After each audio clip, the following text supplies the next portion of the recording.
آج کا سبق سورہ یاسین سے شروع ہو رہا ہے۔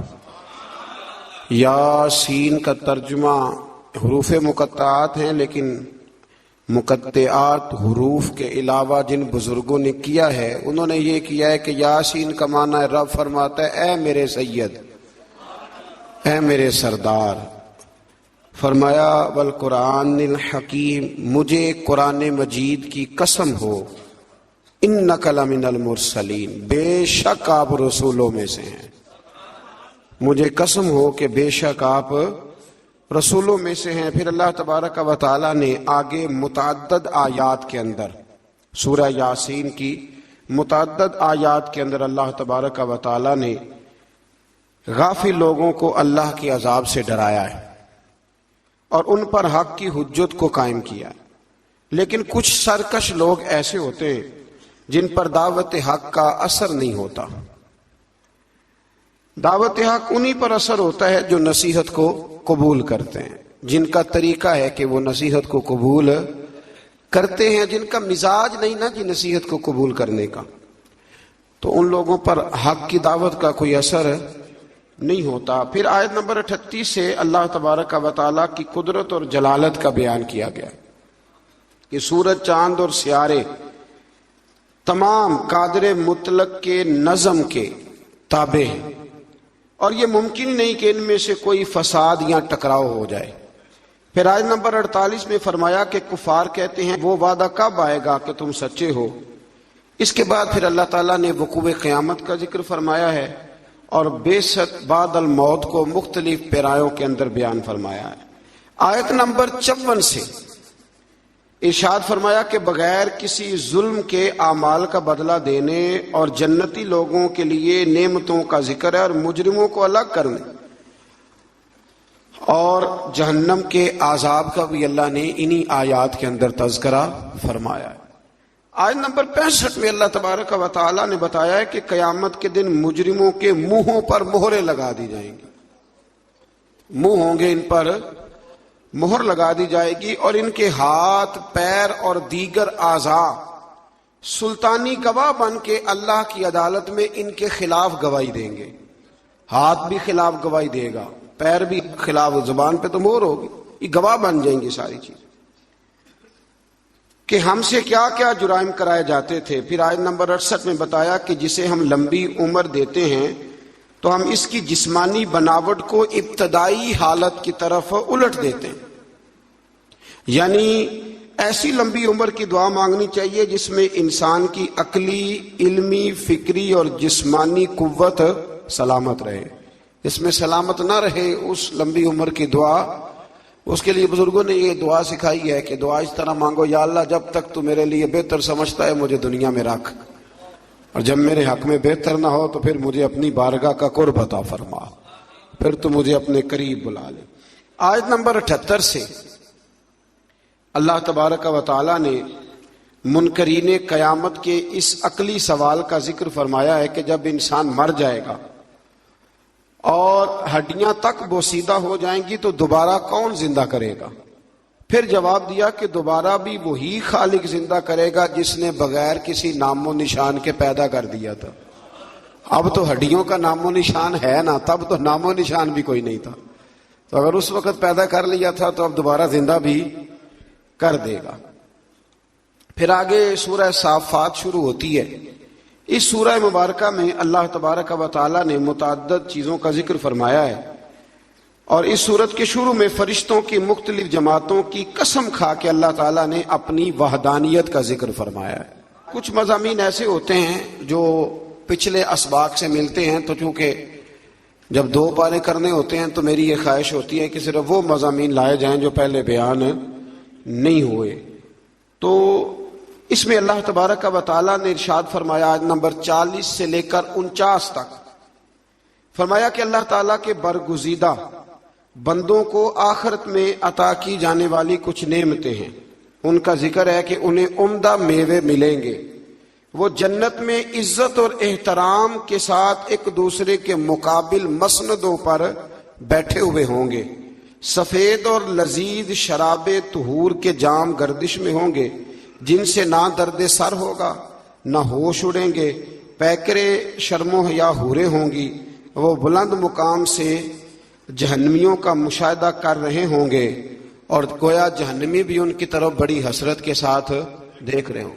جنت جو ہے نا، جنت میں وہ جن چیزوں کی انسان دنیا میں خواہش کرتا ہے نا، وہ ساری چیزیں اللہ جنت میں عطا فرمائے گا۔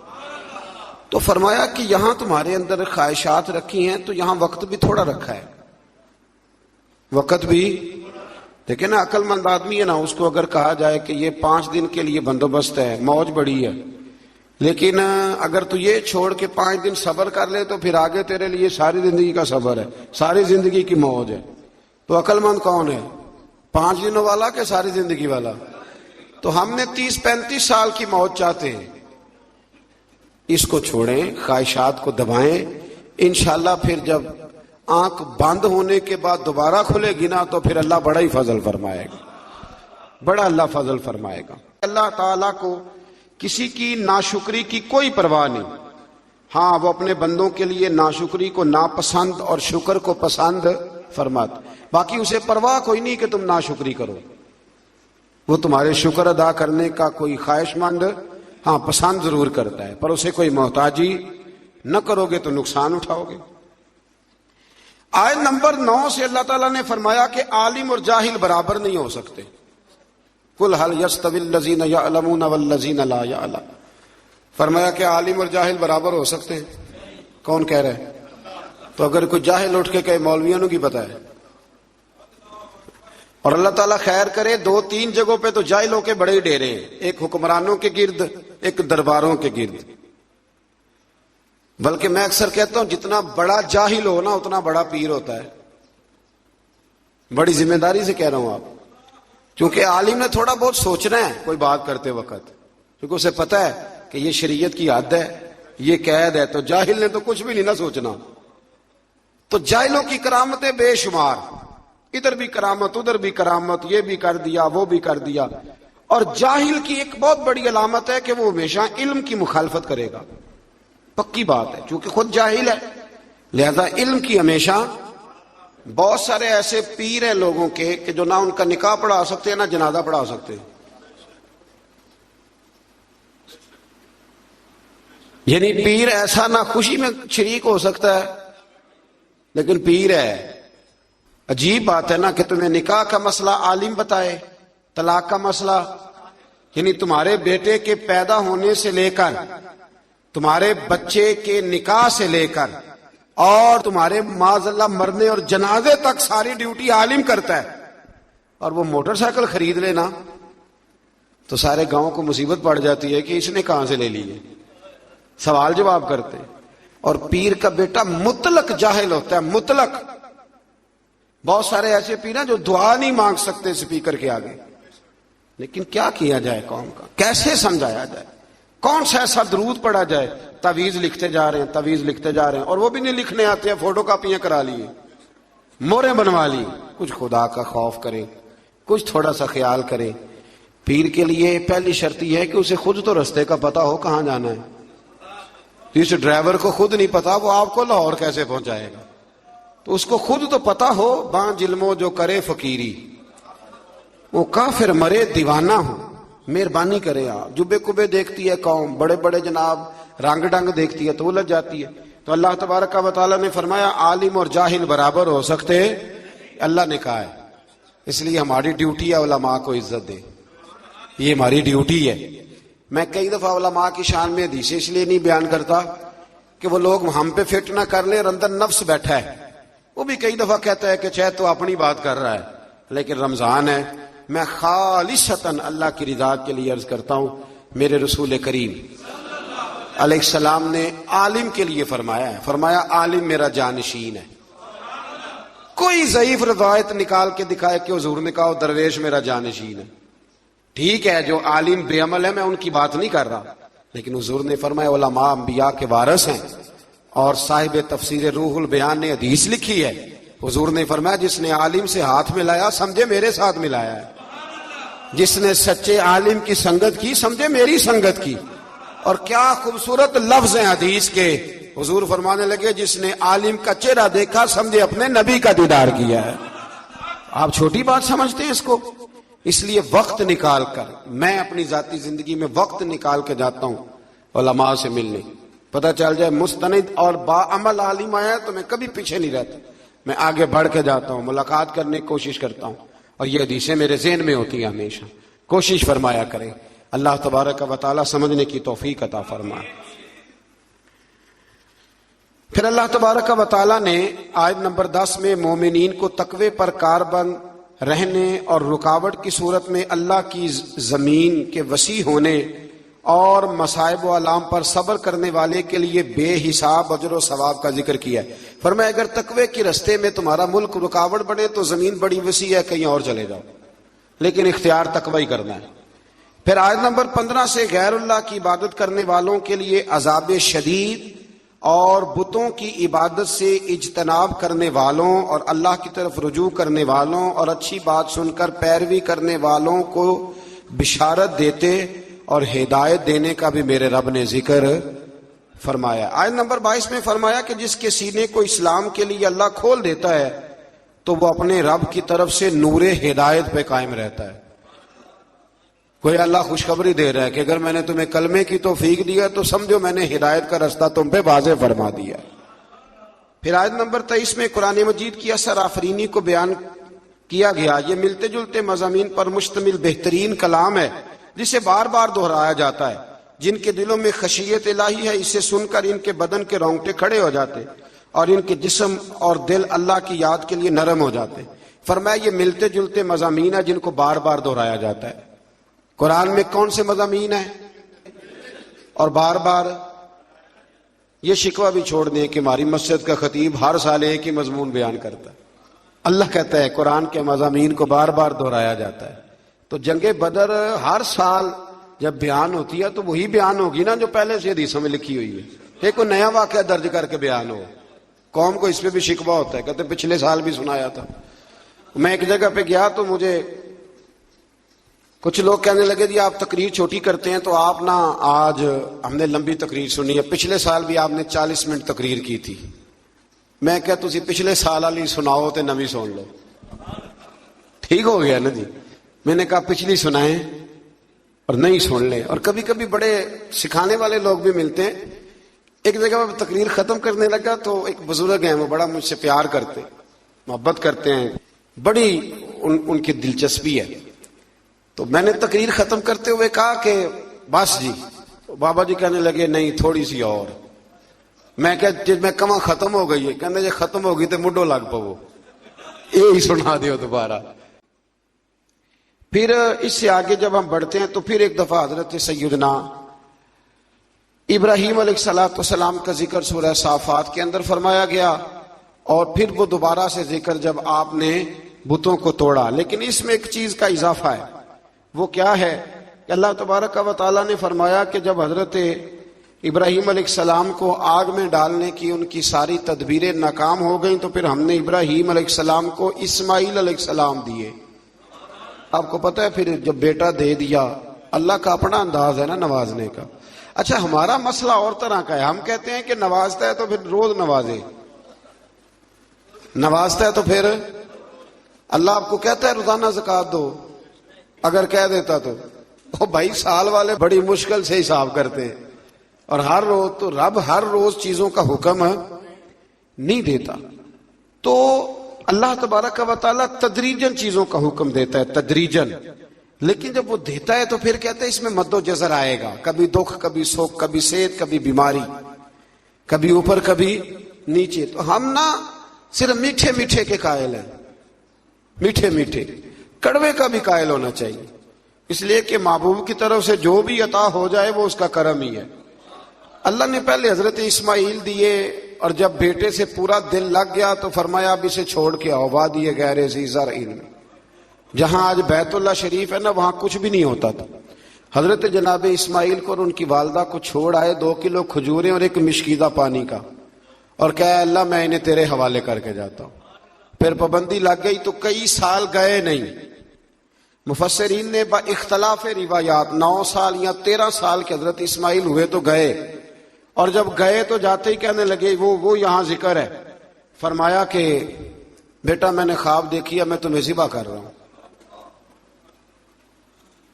فلما بالغ معه السعي، جب بیٹا ساتھ چلنے کے قابل ہو گیا نا تو کہنے لگے بیٹے میں نے خواب دیکھی ہے انی اذبحک، میں تمہیں ذبح کر رہا ہوں، فانظر ماذا ترى، تو اپنا ارادہ بتا۔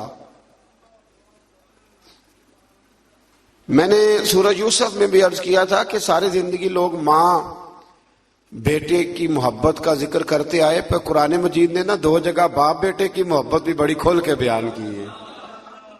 یہ باپ بیٹے کا رشتہ بیان کیا جا رہا ہے۔ بیٹے اب تو بیٹے ذبح نہیں نہ ہوتے، اللہ ہی خیر فرمائے، اب تو ان کو جو سبق پڑھایا جاتا ہے نا وہ اچھی طرح یاد کرتے ہیں، اور یاد کر کے سویرے ماں باپ کو سناتے ہیں کہ جناب آپ بھی تو تھوڑا خیال کریں نا، اب آپ بھی تو ذرا سمجھے نا، اب میرے اپنے بھی تو بچے ہیں نا۔ اور دیکھو باپ کا جو رنگ قرآن نے بیان، انی اذبحک، پتر میں نے خواب دیکھی ہے میں تجھے ذبح کر رہا ہوں، ارادہ بتا۔ تو حضرت اسماعیل نے یہ نہیں کہا کہ چلو ابا جی ذبح کر دو، کہنے لگے یا ابت افعل ما تؤمر، کہا ابا جی آپ ذبح نہ کریں، آپ نے خواب دیکھی ہے ذبح کر رہے ہیں تو فقط ذبح ہی نہ کریں، جو رب کہتا ہے نا وہ سارا آپ میرے ساتھ کریں، جو حکم ہوتا ہے وہ، جو اللہ کہتا ہے وہ سارا کرے۔ اس کی تفسیر میں مفسرین نے لکھا ہے کہ گویا حضرت اسماعیل کہہ رہے تھے کہ ابا جی اگر اللہ کہتا ہے نا ذبح کرو تو آپ ذبح کریں، اور اگر وہ کہتا ہے نا اس کے بعد میرے ٹکڑے ٹکڑے کریں تو آپ ٹکڑے ٹکڑے کریں، اور اگر وہ کہتا ہے نا پھر اسے جلا دیں تو آپ جو رب کہتا ہے نا آپ وہ سارا میرے ساتھ، ستجدنی انشاء اللہ من الصابرین، مجھے آپ انشاءاللہ صبر کرنے والوں میں سے ہی پائیں گے۔ تو پھر اللہ کریم نے فرمایا ابراہیم تو نے خواب سچا کر کے دکھایا ہے۔ حضرت ابراہیم نے تو پٹی باندھ لی تھی آنکھوں پہ، بیٹے کے ہاتھ باندھ لیے تھے، انہوں نے تو چھری چلا دی تھی، اب جس نے امر کرنا تھا اسی نے نہ کیا۔ وَفَدَيْنَاهُ بِذِبْحٍ عَظِيمٍ، اور ایک ذبح عظیم کا فدیہ اللہ نے دے دیا۔ تو اقبال کہنے لگے یہ فیضان نظر تھا، یہاں کے مکتب کی کرامت تھی۔ 2 چیزیں ہوتی ہیں، ایک فیضان نظر بھی ہوتا ہے، کئی دفعہ مکتب کے نکمے فیضان نظر سے چل جاتے ہیں، یہ تو اقبال کہہ رہے ہیں نا یہ فیضان نظر تھا، یہاں کے مکتب کی کرامت تھی۔ یہ سکھائے کس نے اسماعیل کو آداب فرزندی۔ یہاں ایک بات میں ماؤں بہنوں سے بچیوں سے کروں گا اور آپ حضرات سے بھی کروں گا کہ یہ گھر میں اپنی بیٹیوں اور بہنوں کو یہ سبق دیں کہ بچے باپ کے اس وقت فرما بردار بنتے ہیں جب ان کی اماں انہیں باپ کا فرما بردار بناتی ہے۔ حضرت اسماعیل کی اماں کہہ سکتی تھی کہ بیٹے تیرا ابا تو کبھی آیا ہی نہیں، جنگل میں چھوڑ کے چلا گیا، یہ کہہ سکتی تھی، اور کیا کچھ ذہن میں بچے کے بیٹھ سکتا تھا، پر حضرت ہاجرہ نے کہا پتر تیرا باپ چھوڑ کے گیا ہے نا تو ایسے نہیں چھوڑ کے گیا، تیرا باپ اللہ کا رسول ہے، اللہ کا پیغمبر ہے، اور میں باپ سے بھی کہوں گا کہ ماں کا ادب کرا سکتا ہے تو ابا کرا سکتا ہے، ابا کرائے ادب، ان کو کہے کہ بیٹا میں تو باہر رہتا تھا، تمہاری ساری پریشانیاں تمہاری ماں نے دیکھی۔ یہاں یہ ہوتا ہے کہ ماں باپ اپنے حق میں دلائل دیتے دیتے وہ دونوں ہی چھٹی کر جاتے ہیں، وہ کہتے ہیں چلو ٹھیک ہے آپ دونوں راضی رہیں، اپنے اپنے حق میں دلائل نہ دیں، یہ ویسے بھی کمزور لوگوں کا طریقہ ہے۔ اللہ ہمیں سمجھنے کی توفیق عطا فرمائے۔ پھر اللہ تبارک و تعالیٰ نے اس کے بعد پھر سے ایک دفعہ اپنے انبیاء کا حضرت اسحاق، موسیٰ، ہارون، الیاس، لوط اور یونس علیہ السلام ذکر فرمایا اسی آیت میں۔ آگے پھر سورت صاد شروع ہوتی ہے۔ اس سورہ مبارکہ کی ابتدا میں قرآن کریم کی قسم کھا کے فرمایا کہ کافر تکبر اور مخالفت میں پڑے ہوئے ہیں۔ اس کے بعد فرمایا سرکار دو عالم صلی اللہ علیہ وسلم کی رسالت اور نبی کریم علیہ السلام کے انتخاب پر اور بے شمار معبودوں کی بجائے الہ واحدہ کی عبادت پر کفار کا بڑا تعجب ہے، یہ سارا کچھ کیسے ہو گیا، سارے بت چھوڑنے پڑیں گے اور نبی پاک کو ماننا پڑے گا۔ تو گویا رب فرماتا جتنا مرضی تعجب کرو ماننا تو تمہیں پڑے گا، اس لیے کہ یہ میرے حبیب ہیں، یہ تمہیں ماننا تو پڑے گا۔ پھر آیت نمبر 10 سے ان مشرکین کو جنہیں اپنی طاقت پر ناز تھا اور خدائی کا دعویٰ کرتے تھے، فرمایا کہ اگر آسمانوں اور زمین اور ان کے درمیان ہر چیز کی بادشاہت ان کی ہے تو پھر انہیں چاہیے کہ آسمان کی طرف چڑھ جائیں، اور ظاہر ہے کہ ایسا ان کے لیے ممکن نہیں ہے۔ تو پھر اپنے عجز کا اعتراف کر لے کہ ہم یہ کر سکتے نہیں۔ پھر اسی صورت کے اندر اللہ تعالیٰ نے پھر سے ایک دفعہ قوم نوح کا ذکر کیا، قوم عاد کا، فرعون کا، سمود کا اور قوم لوط کا اللہ کریم نے یہاں ذکر فرمایا۔ پھر آگے چل کے نا اللہ کریم نے ارشاد فرمایا کہ حضرت سلیمان علیہ السلام جو تھے وہ اللہ کے بہت ہی اچھے بندے تھے اور اللہ کی طرف رجوع کرنے والے تھے۔ اچھا، یہ جو اللہ قرآن میں تعریف کرتا ہے کسی کی، حالانکہ بندے اللہ کی تعریف کرنے کے پابند ہیں کہ وہ ہر وقت اپنے رب کی، تو یہ جو اللہ تعریف کرتا ہے نا اپنے بندوں کی، یہ اس کا کمال کرم ہے۔ تو اللہ بندوں کی تعریف کر کے، نبیوں کی تعریف کر کے، ولیوں کی تعریف کر کے ہمیں بتاتا ہے کہ تم بنا بندوں پہ تنقید نہ کیا کرو، میرے بندوں کی تعریفیں کیا کرو، تعریفیں کیا کرو۔ اللہ کے نیک بندوں کی، پیغمبروں کی، ولیوں کی، درویشوں کی تعریف کرنی چاہیے۔ نیک لوگوں کی بات اللہ تعالیٰ توفیق عطا فرمائے۔ پھر اس سے آگے جب ہم بڑھتے ہیں تو اللہ تعالیٰ نے پھر ایک دفعہ حضرت ایوب علیہ السلام اور ان پر آنے والے مصائب کا ذکر فرمایا ہے۔ پھر اللہ تبارک و تعالیٰ نے جا کے نا آیت نمبر 49 میں اہل تقوی کے لیے جنت کی نعمتوں کا ذکر فرمایا اور جہنمیوں کے لیے عذاب کی مختلف صورتوں کا بھی ذکر فرمایا کہ ان کو پینے کے لیے کھولتا ہوا پانی اور جہنمیوں کے زخموں کی پیپ دی جائے گی، جبکہ اہل جنت کو طرح طرح کے پھل اور شراب طہور ملے گا۔ ہمارے نا استاد گرامی فرماتے ہیں کہ میں ایک دفعہ نا ایک جگہ پہ کسی پروگرام میں موجود تھا، تو وہاں ایک صاحب نا تقریر کرتے کرتے کہنے لگے جی ہمیں مولوی کہتے ہیں بلا وجہ جی ایسے کہہ دیتے ہیں قبر میں کیڑے آئیں گے تو فلانا آئے گا۔ اور یہ بندے جب تقریر کر رہے ہوتے ہیں نا، وہ جن کا دعویٰ ہوتا ہے بعضوں کا درویشی کا، تو وہ کوئی حادثات کا خیال کوئی نہیں کرتے۔ اب آپ نے یہ آیت ملاحظہ کی نا کہ اللہ فرماتا ہے کہ جہنمیوں کے زخموں کا پیپ پلایا جائے گا۔ یہ قرآن مجید کی نص ہے نا کہ دوزخیوں کو عذاب ہوگا۔ تو مولانا نے قبر کا عذاب بیان کیا تو ایک صاحب اٹھ کے کہا، وہ بعد میں جو سمجھ لیں کہ جو آج کل بنے ہوئے ہیں نا درویش، وہ کہنے لگا جی مولوی جو ذکر کرتے ہیں نا یہ اپنی قبر کا کرتے ہیں، درویشوں کی قبر میں بچھو نہیں آئیں گے۔ تو فرماتے میں اٹھ کے کھڑا ہو گیا، میں نے اس کو کہا کہ تو 2 کتابیں پڑھ لیتا تو تجھے بھی سمجھ آتی، وہ جو قرآن نے عذاب بیان کیا تو وہ کس کا کیا ہے، اور جو رسول کریم نے فرمایا ہے قبر کا عذاب تو نبی پاک نے کس کی قبر کا ذکر کیا۔ جی بچھوؤں سے ڈراتے ہیں، جی مولوی فلان کرتے ہیں، اور یہ بہت جاہل لوگ اس قسم کی بات کرتے ہیں۔ مولوی کون ہوتا ہے ڈرانے والا؟ مولوی بیچارے کی کیا حیثیت ہے؟ مولوی تو ناقل ہے، تو ناقل لوگ ہیں، ناقل نقل کرنے والے، یہاں سے نقل کرتے آپ کو سنا دیتے، اتنی سی ذمہ داری ہے۔ اور سورہ یاسین ابھی گزری ہے، اس میں نبی کہتے تھے وما علینا الا البلاغ المبین، بھائی ہمارے ذمے تو کھول کے بیان کرنا ہے، ہمارے ذمے تو کھول کے۔ میں نے بڑے دن پہلے کہا تھا کہ ہماری ڈیوٹی منوانے کی نہیں بتانے کی ہے، ہماری آذان پڑھنے کی ڈیوٹی ہے، تلوار چلانے کی ڈیوٹی نہیں ہے۔ تو اس لیے یہ جاہلانہ بات ہے کہ جی عذاب کا ذکر نہ کرو تو جو نبی پاک نے کیا ہے۔ حضرت عثمان غنی قبر پہ کھڑے ہوتے تھے تو رو پڑتے تھے، لوگ کہتے آپ تو جنتی ہیں، تو حضور نے جنتی کہا ہے تو روتے کیوں ہیں؟ تو فرمانے لگے جس محبوب نے مجھے جنتی کہا ہے انہوں نے کہا ہے قبر آخرت کی منزلوں میں سے پہلی منزل، اس کی تیاری کرو۔ اور حضور پتہ ہے قبر کے بارے میں کیا فرماتے؟ صحابہ کہتے ہیں کہ جنازے میں ہم نبی پاک علیہ السلام کے ساتھ گئے تو قبر تیار ہونے میں دیر تھی، حضور ایک سائڈ پہ بیٹھ گئے جنازہ پڑھ کے، دیر تک حضور علیہ السلام نے گردن مبارک جھکائے رکھی۔ ہماری خواہش تھی کہ چلو موقع مل گیا تو کوئی میٹھی پیاری بات ہی سن لیں، لیکن حضور گردن جھکائے رہے۔ کہتے ہیں دیر کے بعد گردن اٹھائی تو آنکھوں میں آنسو تھے، اور رو کے حضور نے فرمایا، رو کے فرمایا بھائیو دوستو قبر کی تیاری کر لو، یہ معاملہ بڑا کٹھن ہے۔ تو حضور تو رو کے کہتے ہیں قبر کی تیاری کر لو، اور یہاں لوگ کہتے ہیں جی آپ بچھوؤں کی بات سنا رہے ہیں فلانے، یہ طنز نہ کریں آپ کسی پہ بھی۔